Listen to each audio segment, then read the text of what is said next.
Well, Christmas has come and gone. Mr. Second oldest son actually made it home for the holidays, and I had a wonderful holiday. I hope you did as well. The only downside to the day was that for some odd reason, we got it into our heads that we should just have everyone open up their presents all at the same time. And that was a mistake. I missed the best part of the whole gift giving season, which is actually getting to see my loved ones' surprise and happiness and experience it with them. Enjoying other people's gratitude is a pretty universal aspect of our humanity that I believe comes straight from God Himself. God enjoys giving to us, and He enjoys seeing us enjoy His generosity. And that, my friends, is why we're going to beat that old dead horse a little bit longer, but not in the usual way, because this is the Hillbilly Philosopher podcast, where we talk about self-improvement and mindset for traditional men of faith and vision who have figured out that Sunday's sermon doesn't always fix Monday's problem. I'm Ruben, husband, father of 7, carpenter, cartoonist, and outhouse philosopher who is relishing every moment of this shiny, hot-off-the-press new year, and who can't wait to get back on the topic of gratitude and its evil Sith Lord twin known as ingratitude. Now, by way of review, last week we chatted about how whining is absolutely the default activity in our society, and how gratitude, the act of recognizing and relishing the goodness of life, is the biblical remedy for that whining. Not because there aren't inconveniences and discomforts in life, but because the majority of our life experience is in fact entirely subjective and is under our control. It is no joke, fellas. It's all in our heads. The key is to have faith in God's good plans for us, thankfulness for all the stuff that He's already done, and take the time to notice the many small pleasures in life that make up each and every moment. I also, last week, mentioned the many scientific findings that show that gratitude is good for you physically, emotionally, and even programs your mind to go out and make you more successful. I shall now continue this crazy ride by once again grabbing the mic and covering some more of the very real, provable scientific ways that embracing a life of gratitude is your key to achieving the kind of life that you want to have. And we're going to start by talking about relationships. Besides helping you see opportunity and overcome personal setbacks like we talked about last week, gratitude is to relationships what high-quality lube is to a car engine. When you look at other folks, your coworkers, your boss, your wife, your kids, with a grateful eye, you see their effort, their positive intentions, and their contribution. Even if you don't say nothing, a grateful person just oozes goodwill, and people pick up on that. And if you do say something, you're going to find that the act of being grateful, being thankful, increases trust, cooperation, and goodwill more reliably than almost any other plan of attack. Studies have proven this. Thank you notes, not the obligatory dead ones, the real kind, saying thanks and calling attention to folks that are doing things right, is like a glass of home-squeezed lemonade on a hot day. It just changes everything about the day, both for the giver and the receiver. And by no means does it just make a one-time difference. We remember things like a straight-up, heartfelt piece of gratitude. Not only does being grateful make you a pleasant person to be around, but it actually makes you better at making decisions in your career and with your finances. This has been studied and documented. There are lots of reasons why gratitude has this effect on a guy, but one of them is that being grateful now gives you patience to sit tight through discomfort, and it gives you the wisdom to take your time and make choices that you'll be proud of. You ain't in a rush for immediate gratification, like a dog who stuffs himself with table scraps to the point that he ends up chucking right in the middle of the floor while everyone is trying to watch TV. Patience and good decision-making are huge when it comes to money, career, and being a good king over your life. When you've got a grateful mind, your brain don't shut down and go panic mode when you know what hits the fan. the part of your thinker that plans, practices self-control, and strategizes stays functioning. And that, my friend, is the difference between success and failure in many, many life situations. Gratefulness keeps you cool-headed, capable of listening even when negative feedback, whether that's coming in the form of a flat tire or a grumpy customer, comes your way. You don't get upset, or if you do get upset, you calm down quickly. You can listen and you can learn the first time. You ain't making the same mistake over and over, beating your head against a wall, so full of panic and adrenaline that you can't think straight. And in today's day and age, the winners are the guys who are capable of adapting and learning.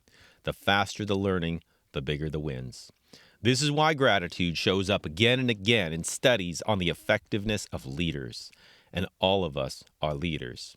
I know there have been times in my career where I've worked with both kinds of bosses, the grateful and the ungrateful ones. With one kind, I was too slow. He could do it faster. Why weren't we done an hour ago? You guys are talking too much. The other one, and these guys were working for the exact same company on the exact same jobs, mind you, would give you a handshake, a word of encouragement, and maybe even a thanks for the effort. Many of us were willing to put up with Mr. Discouragement solely out of gratitude for Mr. Grateful's grateful attitude. Gratitude does not weaken authority. It increases voluntary followership. It inspires respect, and ironically enough, inspires folks to be grateful for the grateful person. Fear, on the other hand, fear which comes from, say, criticism, being heavy-handed, verbally berating someone, or just walking around with a scowl on your face, gets the kind of resentful compliance that leaves employees daydreaming about the day they get to turn in their 2-week notice. And it keeps teenagers counting the days till their 18th birthday and when they can blow this joint. Gratitude gets commitment, return gratitude, and genuine effort. It's like cocaine for blue-collar workers. Being grateful ain't weak. In fact, it makes you tough on the inside. It don't put an anti-cow potty force field in front of our fan, but it does keep a little bit of manure in the air from redefining your identity to loser, and it gives you the mental resources to stand up and fix what needs fixing without biting everybody who's around you. People who practice gratitude recover faster, persist longer, and burn out less. It separates the men from the little wussies. Now, this whole conversation ain't complete without a little stroll through Weiner's Avenue. Mostly because there's only 2 roads in this town, Gratitude Avenue and Winey Avenue. There's no third road. You're either grateful or you're not grateful. You're the opposite of grateful if you're not grateful, ungrateful. Sure, we can make all kinds of excuses, but at the end of the day, we're either on one of these 2 roads. End of story. Now, I know we all got at least a little bit of whiny baby in all of us. Otherwise, we'd all be walking on water and parting seas. But if we're going to look at this like logical men, we have to admit that in order to maintain an ungrateful attitude, we got to engage in a great deal of mental distortion and voluntary blindness. I'm going to repeat that again because so often whiners and complainers are masquerading as realists, and it is not true. In order to maintain an ungrateful attitude, we got to actively engage in a great deal of mental distortion and voluntary blindness. Besides being a downright crime, since it involves scorning the great multitude of blessings that are showered on us from the moment we wake up in our soft, cushy beds, not dead, until the moment we get back in that bed, still not dead, ingratitude's chief victim is ourselves and the poor folks that are shackled to us, whether that's through family bonds or shared employment. Being ungrateful is like you're taking a ride in a boat and you got a drill. And every time you focus on something you're unhappy and ungrateful about, it's like punching a hole in the bottom of that boat. We all know where that boat is going to end up. You're either going to have to work crazy hard to get anywhere, pulling the water out, pulling the water out, pulling the water out, or you're going straight down, baby. Ingratitude, according to Rubin's Dictionary of Made-Up English, is the practice of focusing on what you don't have, what you don't like, what you wish was different, and all the other reasons that you're not happy. Oftentimes, this involves fixating on either an unhappy memory or an unhappy fantasy about what might happen in the future. Most of the time, this activity has become so habitual that it is the default attitude, default conversation topic, and the default topic of private thought. Ungratefulness keeps the nervous system scanning for threats. Like a perfectly tuned machine, the brain's reticular activating system becomes trained to actually look for more things to be miserable about. When someone chooses not to acknowledge all of the good in their lives, their system stays focused on deficit. Weeds start popping up, weeds with names like vigilance and irritability, and that person's view of the world narrows down. Rather than walking, talking, breathing images of God, other people start looking like obstacles or maybe even enemies. Other dogs in a scrabble to get the most scraps in a world of lack. We start judging people by what they give or don't give, not by who they are or the wonderful opportunity that they give us to love God by loving them. We start jumping to conclusions. I bet he did that on purpose. I bet he's just sneaking around looking for a way to get my job. I bet he's just buttering me up so he can take advantage of me later. Neutral actions start looking like insults or attacks. When the other guy says no, it starts feeling like rejection or maybe even a scornful put-down. And other people's mistakes start seeming malicious. This is why ungrateful people often say everyone is selfish now. Nobody's changed. People are just people. When they're right on the inside, they do right. When they're wrong on the inside, they do wrong. We're all in the same boat. Some of us go around being selfish and stuff because we're just kind of all dumb and we don't think right. And if we look at ourselves in the mirror, we're going to see that we're no different. So it's not about other people. It's about how we look at other people. Ungratefulness shoots holes in our ability to have empathy. Empathy is our ability to identify with other people and have compassion for them. And this happens because empathy requires mental resources that we just don't have if we're focusing on survival. We're hunting for the ways that they owe us or are trying to pull a fast one on us because our nervous system, once it gets tuned to survival mode, actually shuts down the deeper, more Christ-like aspects of our personality. Because of ingratitude, we're obsessed with who owes what, who failed, who sucks, and who's stupider than we are.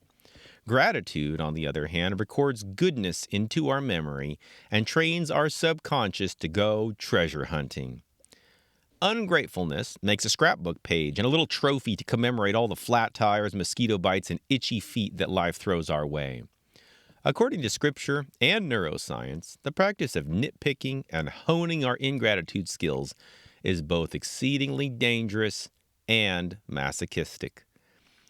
And in case you don't know, masochism is when we derive pleasure from pain. Not causing pain, receiving pain.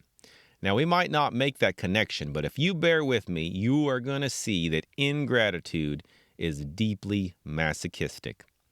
According to the book of Romans, God's enemies forgot all of the good things in life, and the result was that their minds grew dark, leading to greater and greater sinfulness. Neuroscience would say that focusing on negativity rather than positives trains the brain to ignore evidence that life ain't bad and to hunt for all the garbage that you can complain about. When our gratitude don't get watered, reality gets rewritten around grievance, like we're walking around with our own custom-made augmented reality headsets on, like we're in some kind of sci-fi movie, except that instead of doing something cool like give us X-ray vision, these VR headsets just find the worst aspects of everything in life and straight up erase all the good stuff. The real danger, according to both scripture and history, is that we humans have got a real scary tendency once we decide that our slice of pie is smaller than everyone else's.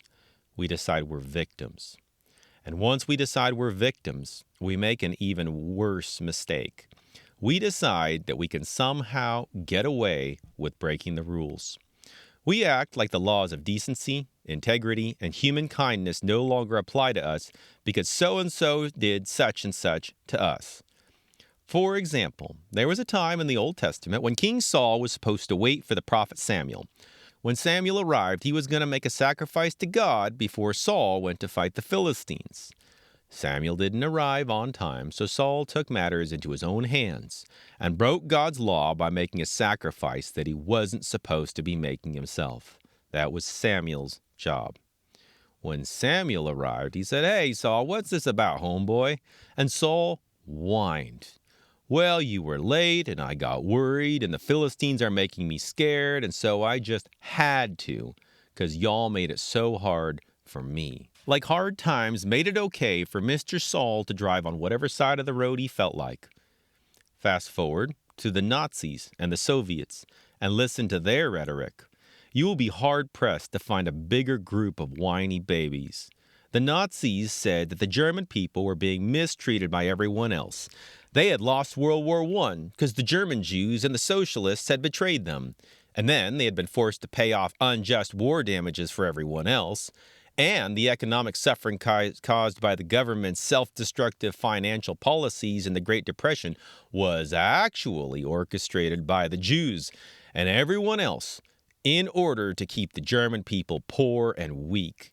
And since they were a big pack of victims getting taken advantage of, they had to rise up in order to set things right and, murder 20 million people. Same thing with the Soviets. Everyone's taking advantage of you. The czar, the rich upper class, greedy capitalists. They're just using you to make themselves fat and comfortable, and they've been doing it since time immemorial.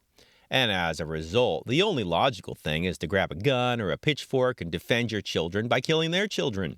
Because being a victim gives you a free pass, so go ahead, murder a few million people.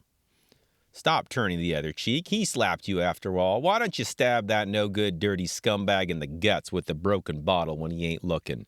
He deserves it. I honestly believe that the meanest people I have ever met or heard about are big, fat, selfish, whiny victims, because a victim mentality gives a fella a free pass to break all the rules and feel righteous while he does it.